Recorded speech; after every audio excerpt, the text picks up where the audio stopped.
সাহাবাদেরকে নিয়ে জান্নাতের দরজার বর্ণনা দিয়ে বিশ্বনবী বললেন, তোমাদের মধ্যে এমন একজন সাহাবা আছে, জান্নাতের প্রতিটা দরজা ওই সাহাবাকে ডেকে ডেকে বলবে, আপনি আমার দরজা দিয়ে জান্নাতে ঢুকেন।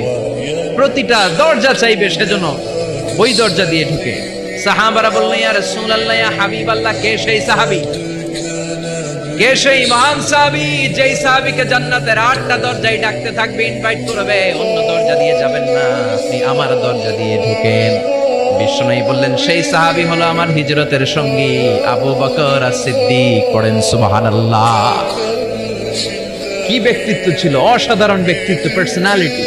8টা জান্নাতের দরজায় ওনাকে ইনভাইট করবে, আসেন আসেন আমার দরজা দিয়ে ঢুকেন। সাইয়েদনা আবু বকরের এত সম্মান, উনি সবগুলো দিয়ে ঢুকতে পারবে, আমাদের পারমিশন থাকবে না, এটা কি হতে পারে? সাইয়েদনা আবু বকর আমাদের লিডার না? কথা বলেন, কথা বলেন। তো লিডার যেটা দিয়ে যাবে আমরাও যাবে ওইটা দিয়ে, চিল্লা এখন ঠিক কিনা?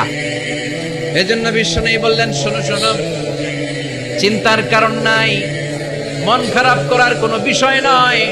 প্রতিদিন সালাত কায়েমের আগে যে তোমরা ওযু করো, এই ওযু করার পর কেউ যদি পড়ে আশহাদু আল্লা ইলাহা ইল্লাল্লাহ ওয়া আশহাদু আন্না মুহাম্মাদান আবদুল্লাহি ওয়া রাসূলুহু, ওযু করার পরে এই দোয়াটা প্রতিদিন যে পড়বে তার জন্য আল্লাহ জান্নাতের 8টা দরজা খুলে দিবে।